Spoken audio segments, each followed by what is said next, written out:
Original live stream date November 17, 2025, via StreamYard. The award-winning support our #Creatives podcast, hosted by Alan Greenstein. Our special guest is Holly Z, actor, author, fitness professional, and advocate. We will discuss her book Gloves Off, True Story of My Fight and Escape from the Grip of a Toxic Narcissist, revealing how she survived the love that nearly destroyed her. We will also spotlight her passion as an advocate of empowering survivors and speaking for the voiceless, an advocate for mistreated veterans, and an advocate for shelter animals. And we will reveal Holly's life as an actor, screenwriter, producer, and certified fitness trainer. This is a recording of a live broadcast, so expect some imperfections during the show. There was some editing performed on the original recording. Enjoy the show. Okay. Hi, everybody. This is Alan Greenstein. This is the Support Our Creatives podcast. Let me tell you a little bit about my brand, Support Our Creatives. And our goal is to level the playing field for underrepresented creators and artists so that they have the same opportunities as everyone else to get their works created, distributed, and seen. I'm also on the board of directors of the Bella Levy Foundation, and the goal of the Bella Levy Foundation is to fight human trafficking and provide a safe haven for its warriors. Yeah. And I'd also like to thank people who are watching this live, as well as those who are watching it on the replay. So I'm so excited. Tonight, our guest is Holly Z, actor, author, fitness professional, and advocate. An advocate empowering survivors and speaking for the voiceless. So, Holly, why don't you briefly introduce yourself, and we'll be on our way. Sure, Alan. Thank you for having me. My name is Holly Z. I am an author, actor, fitness professional, and a huge dog rescue advocate. But more than titles, I am someone who has survived something I never expected. A relationship with a toxic, malignant narcissist that nearly killed me. So I wrote a book called Gloves Off, was my way of turning pain into purpose. And it's a lifeline for anyone who feels trapped, confused, or ashamed, the way that I once did. And because I'm also passionate about animals, especially rescue dogs, I use my voice now for people and animals, the ones that cannot speak for themselves. And I'm grateful to be here because the conversations that we're going to have hopefully will save lives, humans and dogs and cats, all animals. So thank you. Oh, okay. Well, thank you for that great introduction, Holly. So, first, we'll be talking about, as I said, the book Gloves Off in a little while. But first, we'll talk about a few other things. Okay, so I want to talk to you about June DeGuiso, the filmmaker, and the WMIFF, the World Music Independent Film Festival. How did the two of you connect? I had created a film, which surprisingly enough was about veterans, and I played an Iraqi war veteran who came back to the United States and could not fit in, had a lot of problems. It ended up being a 45-minute short film, and it was submitted to the WMIFF. So we were accepted, and I flew to Washington, D.C., which was awesome. And I won Best Lead Actress for that film. I was brought back the following year for a music video I was in, but it was really awesome. And that's how I met June. It was a beautiful, beautiful weekend. I met him. I met his wife. I met so many people there. It was great. Yes. I mean, my wife Randy and I, we have worked with June on a number of projects as executive producers, as well as actors, and we've attended the WMIFF a number of times as well. Yeah. Okay. He does a great job. Yes, he does. Yes. Okay. So you mentioned what's the name of the project that you won the award for? The name of the short film is called A Way Back In. Sometimes the only way back in is to go back out. That was the tagline I created. Oh, wow. Yeah. Yeah. Was that your first film, or did you have others besides that before that? That was the first film that I actually created and co-wrote, and I basically casted the whole thing myself. Found locations, directed some of it. You know, it's cheaper when you do it yourself. So I ended up doing a lot of it myself, but I got amazing locations. I got an entire airport at Wow. Upland, you know, and on my IMDb, you can see me running through the airport with a gun, chasing the bad guys. Yeah. Oh, wow. Yeah. Okay. So you've had a number of opportunities in acting, screenwriting, and producing. Yes, yes, definitely. Oh, Yeah. fantastic. Fantastic. Yeah. Uh-huh. Yeah. Do you have anything more to say about the A Way Back In? It was a wonderful experience. My favorite part in that film was when we shot at the airport, but it was at night and we were off the runway. And there was an area of the airport that had tanks, army tanks, real ones. And we had fires going, and I was under the tank, and we had explosive sounds. And it was really, really amazing. That was awesome to shoot that way. It was a lot Yeah. of fun. So, yeah, we did that. I knew someone that had a plane there. Oh, And okay. yeah, yeah. So it was a favor. I had known someone that knew someone that was in a motorcycle wreck, and I went to the hospital and looked after them. And then to repay me, they're like, "What do you want?" I said, "The airport." Like, okay. So that was a great part of the movie, among other parts. We used a cemetery, all kinds of different things. A yogurt shop was given to us to use. Wow. Yeah, we won Best Cinematography, Best Lead Actress, Best Supporting Actress. I mean, this was in 2010. I don't even remember all the awards we won. And there were other festivals we had won also. It seems like 100 years ago because I've lived 100 lifetimes in Yeah. that time. Yeah. Yeah. Oh, fantastic. Oh, that's well, I'm glad that that you managed that you, as I said, got to win all the awards at the WMIFF and got to meet June and everything. It's Hmm.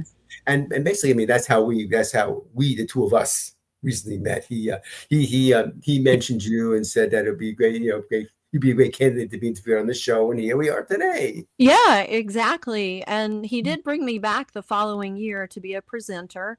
And at that same time, I was the lead in Ty Bless's music video, Nothing But Love.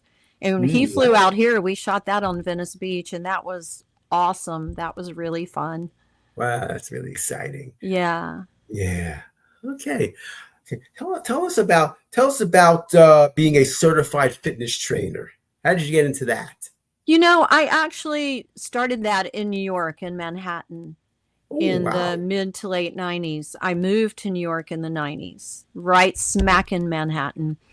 And I started working at Pumping Iron Gym. I believe it was on 76th and Broadway underneath the Second Stage Theater.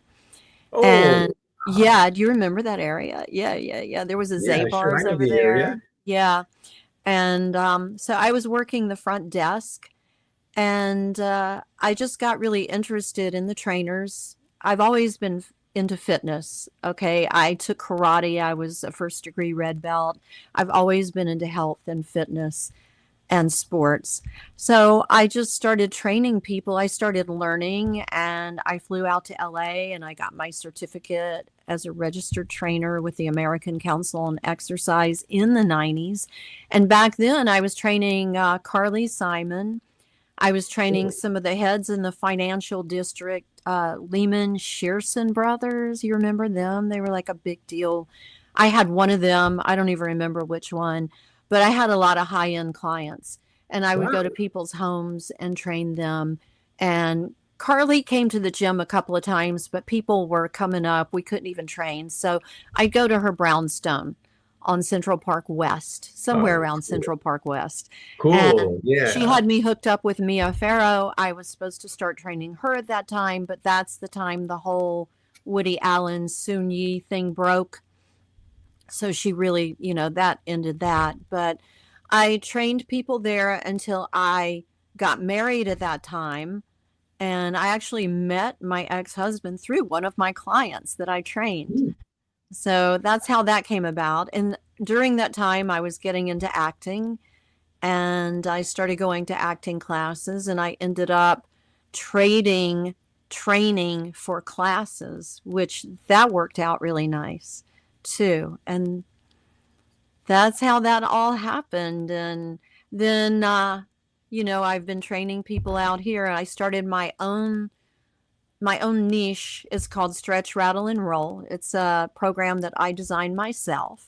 Ooh. And I'm licensed through the American Arthritis Association and the National Academy of Sports Medicine, Zumba Gold, Strong, like a lot, because I like to learn. And I started this 45-minute program, and it's doing really well. So, Yeah, great. Okay. yeah. Yeah.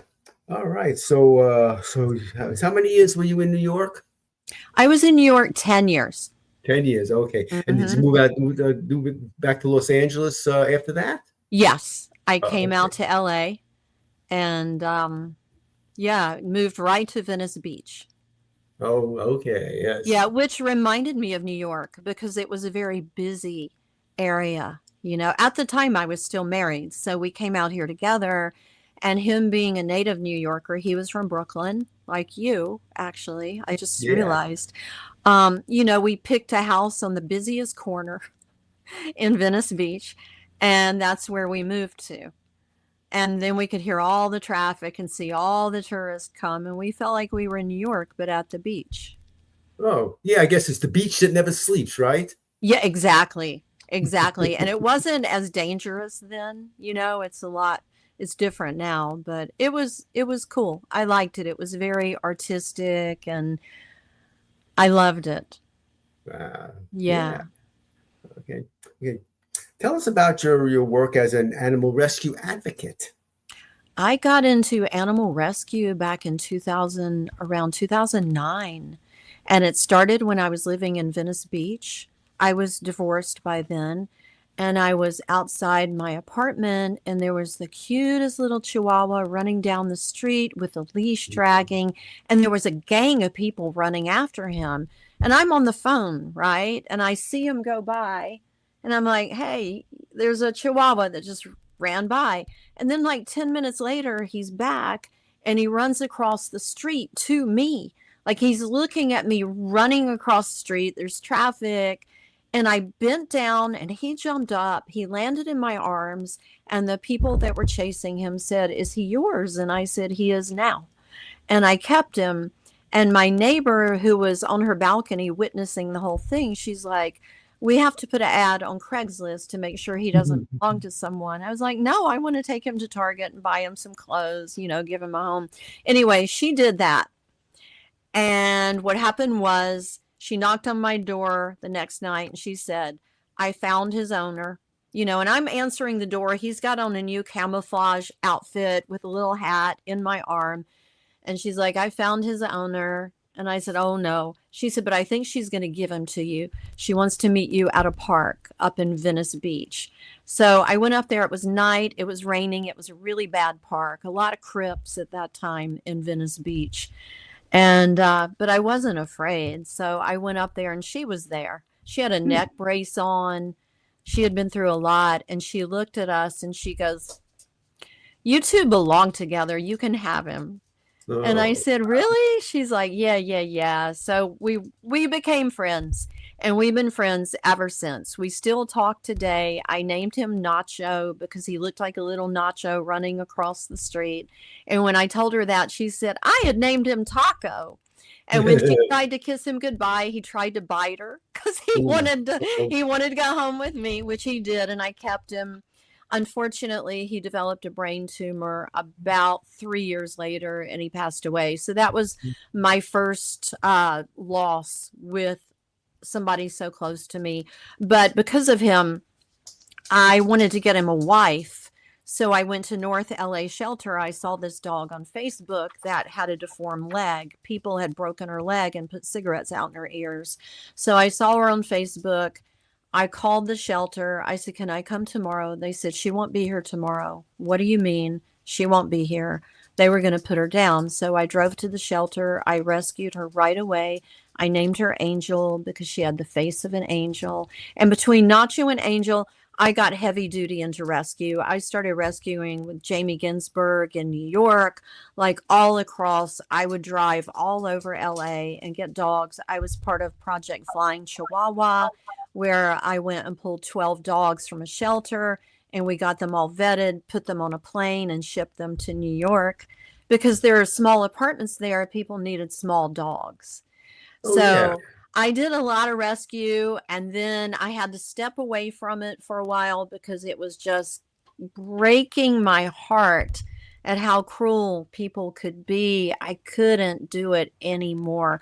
But then a few years ago, I got back into it, and I fostered a giant sheepdog. I fostered the cutest little dog ever, who passed away while I was fostering him. But not my fault. He had come to me with a disease that no one knew about. So I had to take him to the vet, and the vet found out. And anyway, I love animals. I play lotto. I pray that one day I win like millions of dollars. I'm going to move far away, and I'm going to have a ranch, and I'm going to rescue animals, and I will hire veterans to work there so they can make a living. Yeah. Okay. Wow, that's great. Great having passion like you do for animal rescue. Thank you. Okay, and let's talk about your advocacy work in general. You know, people who maybe they can't really express themselves, but you're trying to encourage them to express, to talk about what happened to them, giving them a voice. So tell us about that. I would like to start with the veterans. How's that? Because I feel like they're very, very voiceless. And I took some notes because I wanted to acknowledge Major Kevin Lee Lloyd of the Marine Corps and the burn pits. So his story has deeply affected me. He recently passed away. Are you familiar with him? Did you see his story? Whew, I was told he struggled to get the treatments he needed because of improper paperwork from the Marine Corps. He suffered from cancer linked to he was ordered into the burn pits during his service. And if you don't know what the burn pits are, I did not. And I figured there are a lot of people out there that may not. So I wanted to let you know they're massive open air pits used by U.S. military in Iraq, Afghanistan, and other locations to burn everything: trash, plastics, chemicals, medical waste, tires, even entire vehicles.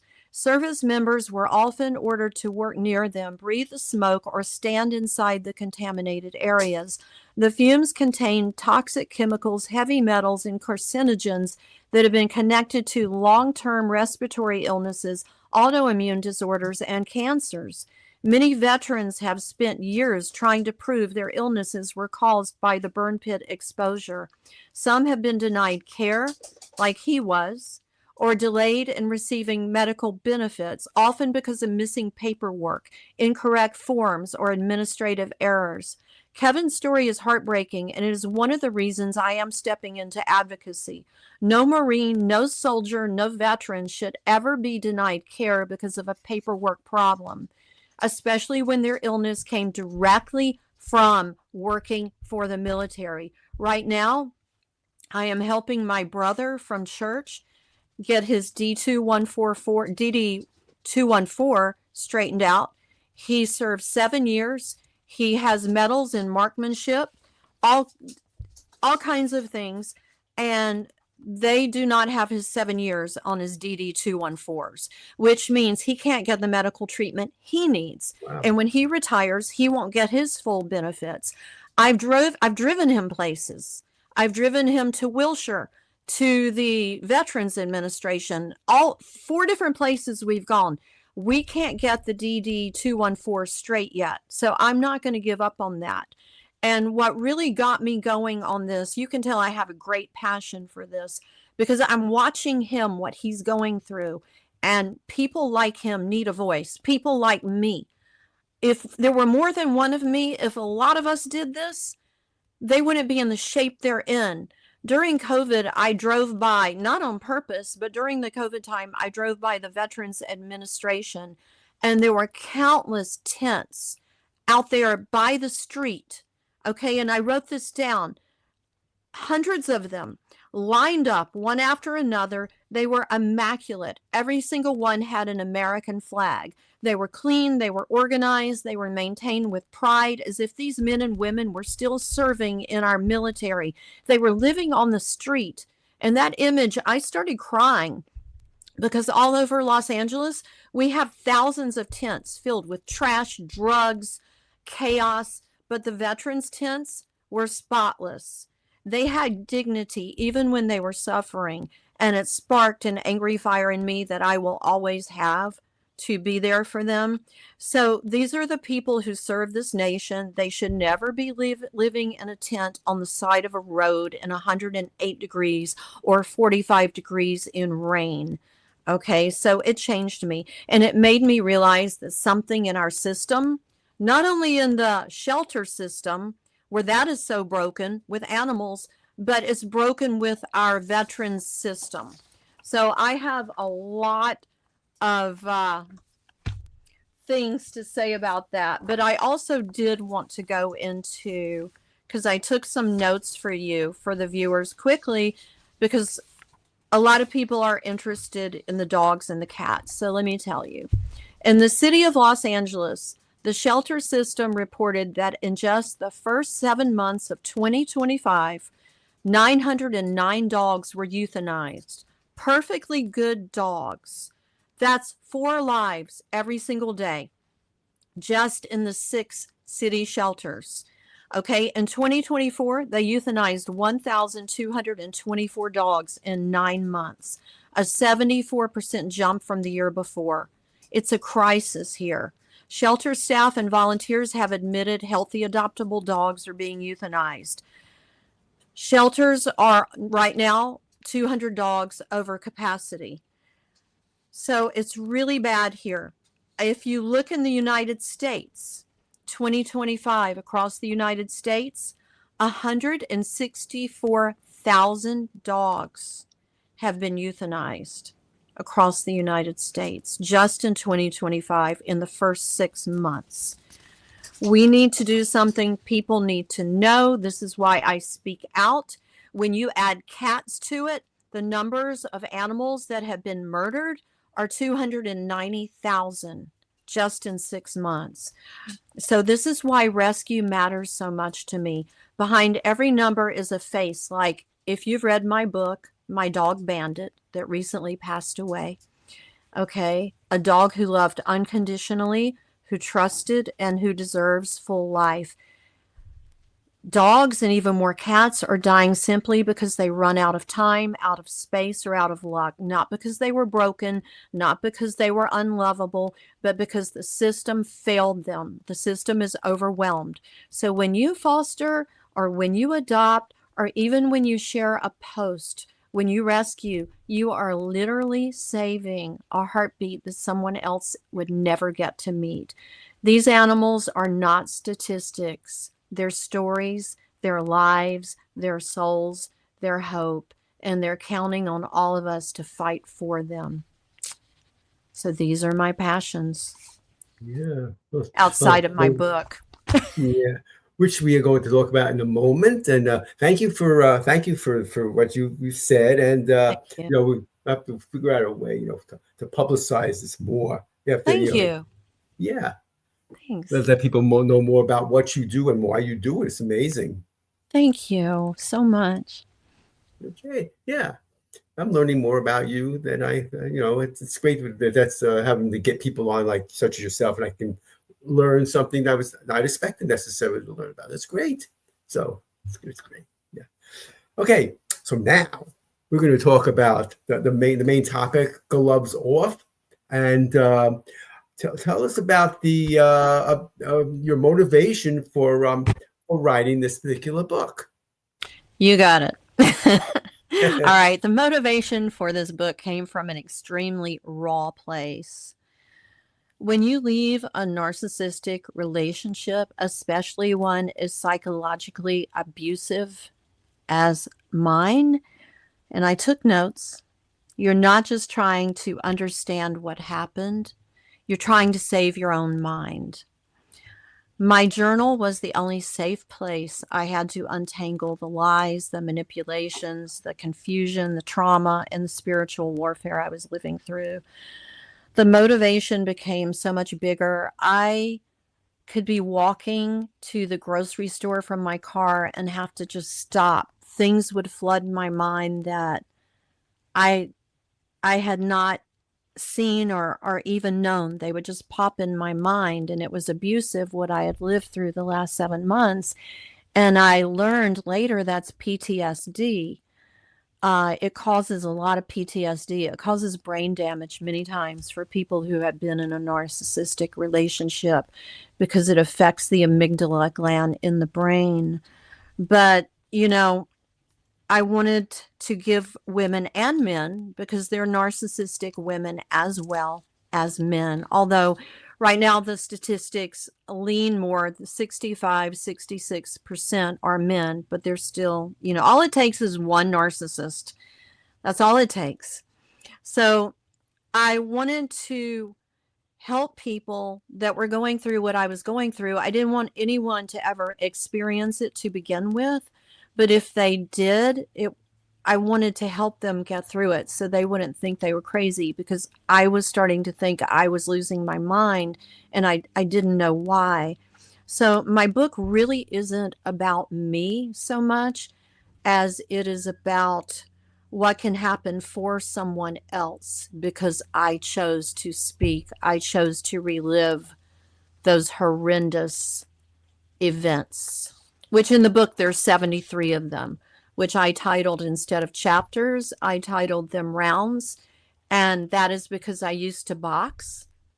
So it's only natural that that would coincide with me, my vibe, my energy. I boxed for a long time. I loved it. Actually, it's a picture of me on the cover of the book from 15 years ago when I was boxing.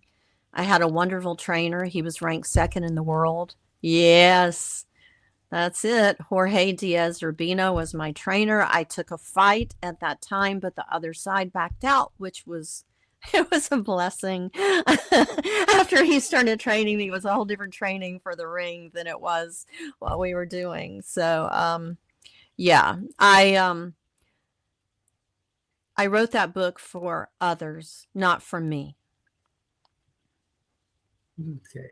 Okay. Okay. Are you going to read us a passage from the book? Yes.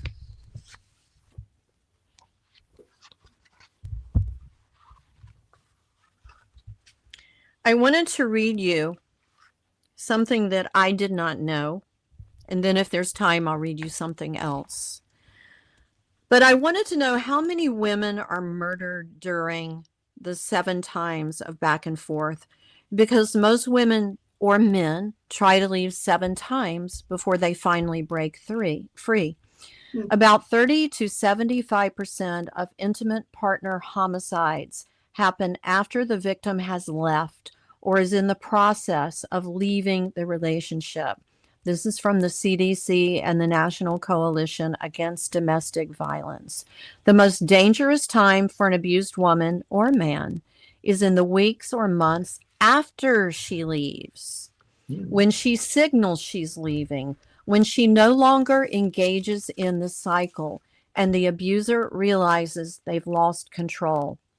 A woman in the U.S. is murdered by a current or former male partner every 6 hours. 1 in 3 women murdered in the United States is killed by a current or former intimate partner. The risk of homicide increases by 500% when a gun is present in the home. Why? Because abuse is about control. And when control is threatened, the abuser may escalate to fatal violence. So they say a woman leaves and returns up to 7 times before she breaks free. But what most people don't know is many women don't make it to the 7th time. It's when she tries to leave, when the control slips and the rage ignites. That's when too many women are murdered for daring to say enough. So that's one excerpt. Do you want me to read a second one? Yeah, sure. Okay, this was written by therapist John T. Kokoris that added some into my book, and I thought it was excellent. I'm not going to read the whole page for time's sake, but he worked in a mental health hospital for 3 years and was a licensed therapist for 25 years. He is now retired. He has worked with both the narcissist and their victims for over 3 decades. He said, here we go. The love for themselves is so woven into their self-view that it is nearly impossible to overcome. I have attempted to help the narcissist by using standard counseling methods and biblical principles. I have never seen one make a significant change. So if someone is in a relationship with a narcissist, I will tell you, do not think you are going to change them. They don't change. They will destroy you. Yeah. Can you quickly tell us the few red flags that somebody is a toxic narcissist? Yes. Yes. I'll start with the worst one that was for me. It was the mirroring. They study you. They see you and they like what you have. They like your energy. So they start studying you like a book. And they come to you and they have your values, your faith, everything that you like, they like. But it seems so real because they're such a performer. They're amazing performers. They should all win Oscars. And you feel so connected and you feel like, this is my soulmate. This is who I was supposed to be with. This is who God had for me, especially if they're the ones that use religion to get to you because God put us together. They hide behind religion. They hide behind anything, but they become you. So when you look at them, you're thinking they're great, but you're loving the image of yourself, the positive, happy, helping other people. And then after you're with them and they feel like they have you, they let the mask come off and they're not at all who you thought you fell in love with. They're a monster. They're something completely different. And then the abuse starts. So they're very charming. They generally will walk ahead of you. If you're in a relationship and you notice that your partner walks ahead of you, not always, but sometimes that can be a sign of a narcissist. They want to be the center of attention. Every ex that they talk to you about, they have nothing good to say about. That can be a sign of a narcissist. It's important to watch the signs. Watch the fruit they bear. Don't listen to the words. Very good. Very good. I know we can go into that in a lot more detail, but yeah.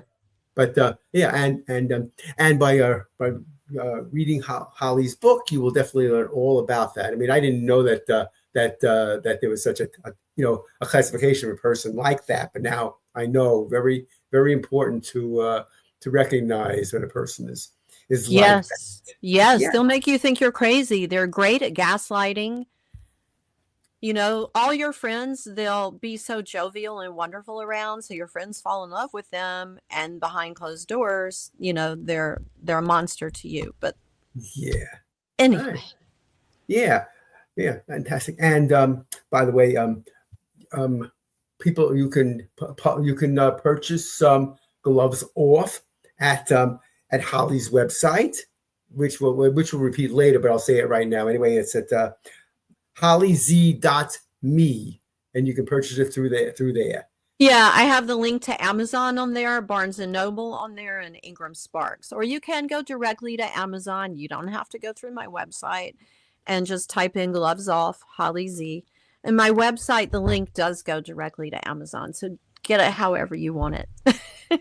Yeah. So and I do have a contact button on my website. You can click the contact button and you can email me directly. So. Yeah. Okay. This is it right now for those watching the video. You know, it's Holly, and you can see it on the screen, hollyz.me. Okay. Well, okay. Is there anything additional you want to say about the book? It covers everything. I went into the DM5 and the DM5 TR and got the clinical signs of narcissism. I went into biblical scriptures to list those signs of narcissism. I gave my own personal testimony. Everything that I speak, from the dogs to the veterans to my story, it's my story. This is what I've been through. This is what I've seen, what I feel. And I'm just here to help people. And when I escaped from the narcissistic relationship, and he did try to hit me, and if he had made, because of the boxing, thank God, I had really good reflexes and I got out of the way. But I felt the wind come straight down the front, just like that. So it would have busted my whole face. So, and like when I talk to you about it right now, I have sort of a blackout. I go blank. It is PTSD from things like that. But this book covers everything. If you look at the reviews on Amazon, I've gotten 9 5-star reviews so far. The book's only been out about 2 months, but the reviews themselves have brought tears to my eyes because people get it. So go read the reviews before you buy it. And then I actually have some excerpts from the book that you can read on Amazon. And once you read it, pass it on. You know, take what you need and give the rest on. Yeah. Well, as I said, thank you for that, and thank you for for writing this book to reveal. You have to be a really strong person to be able to reveal so much about yourself and what you went through. Thank you. I didn't know anything about narcissism. That's the thing. People throw the word around. Everybody's a narcissist. If somebody's impatient, they're a narcissist. And I had no idea. I just knew when I escaped out of that relationship, something wasn't right in my head. And I knew something was desperately wrong, but I didn't know what. And when I found out it is something called narcissism, and it's dangerous and it's deadly and it kills those involved, if not from a contact hit, the stress kills. And that's one thing I do in my fitness classes. We do breath work. Exercise is very important. So it's just so important. I had to bring awareness so people would stop calling everyone a narcissist. Yeah. Well, listen, thank you for that. Now, for a change of pace. Yes. We mentioned June Diso before, the filmmaker. He has the WMIFF. He is always giving people chances. That's how my wife Randy and I got into acting in his projects. Yeah. So, but what he did, he wrote a song about our guest tonight. The song is called Miss Holly. So we're going to play that now, but stick around because we'll be back to talk about it briefly after the song. So here we go.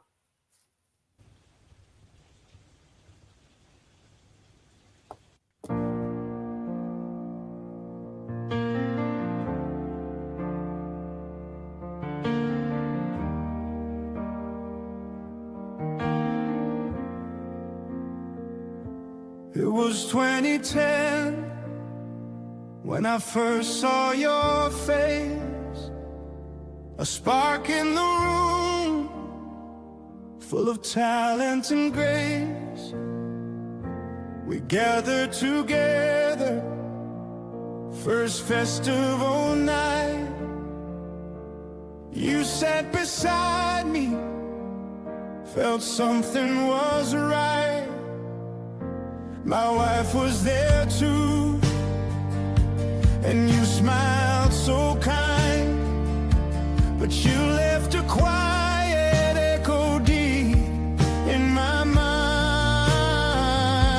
You shone like a star with dreams in your eyes, a soul full of fire, a heart brave and Miss Holly, the girl I adore, the one I wish I'd met before. Through all the years and all the pain, my silent love still speaks your name. Even if I'm just a friend to you,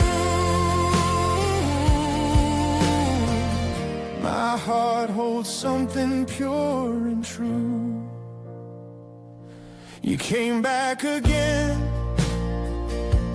year after year, with laughter and stories that I love to hear. I kept my feelings locked away,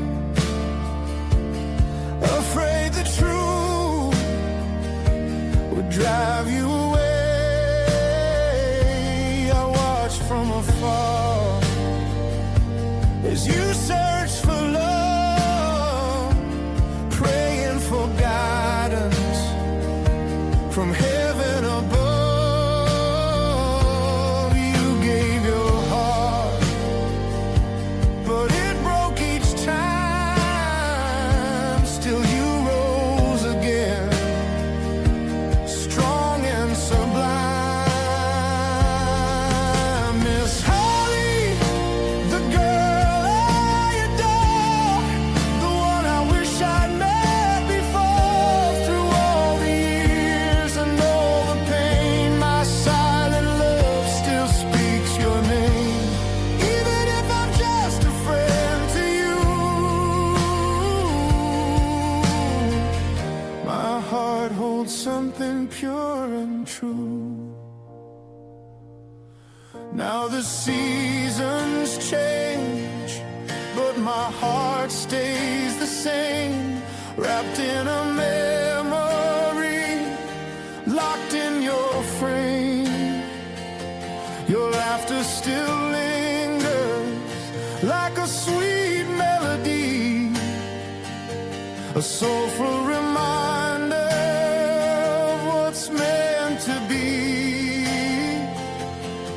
In dreams, you dance like the sun, melting snow, a timeless connection, forever aglow.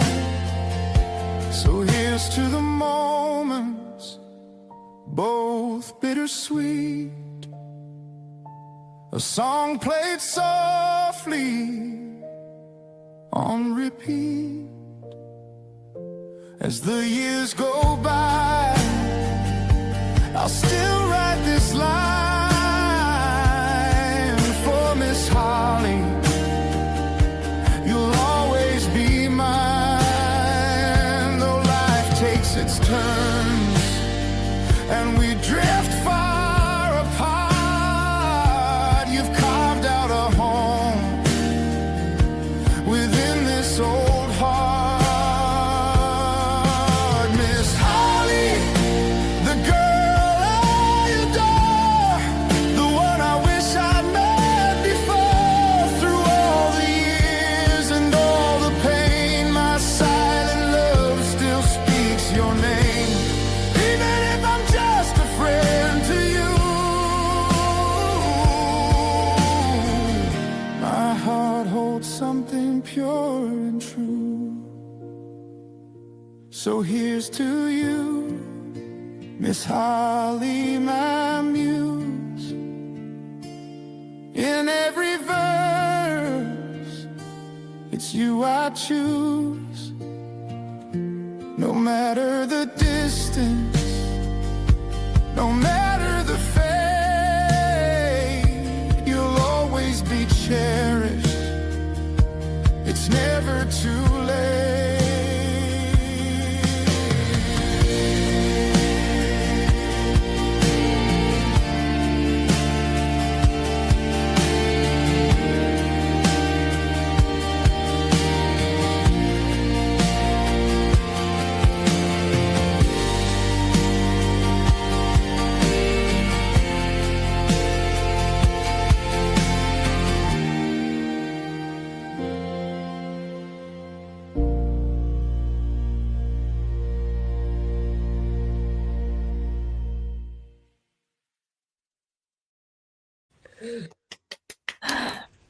Play with permission of June Giso. I'm going to get that out there. But it's a lovely song, isn't it? It made me cry. Yeah. It's very beautiful. and the picture you had of Bandit and me. You know, he was very important during the time I was trying to escape, and he just passed away recently. So Yeah. Okay. thank you, June, if you see Yeah. this. Thanks, June. Yeah.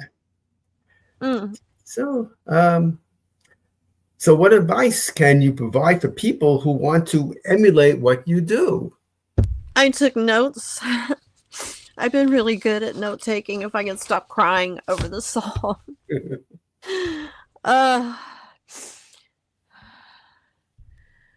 Whether it's writing a book or telling your story, surviving trauma, or advocating for people or animals, start with the truth. Keep it real to your story. Nobody has your story. Keep it real. The truth of who you are, the truth of what you survived, the truth of what you feel called to share. You don't need a perfect plan. You don't need money. I certainly didn't have it. You don't need approval from anyone.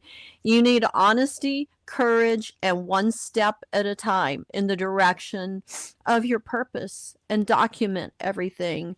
Your journal, your thoughts, your memories, even the messy parts, because your mess can become your message. Mine did. Okay, don't wait to feel ready. When I first moved to New York, I had nothing and I slept on the floor. And when I trained the owners of the acting school just to get classes, when I wrote the book, none of this happened because I felt ready. I was not ready. I was not ready to write this book. I was a mess.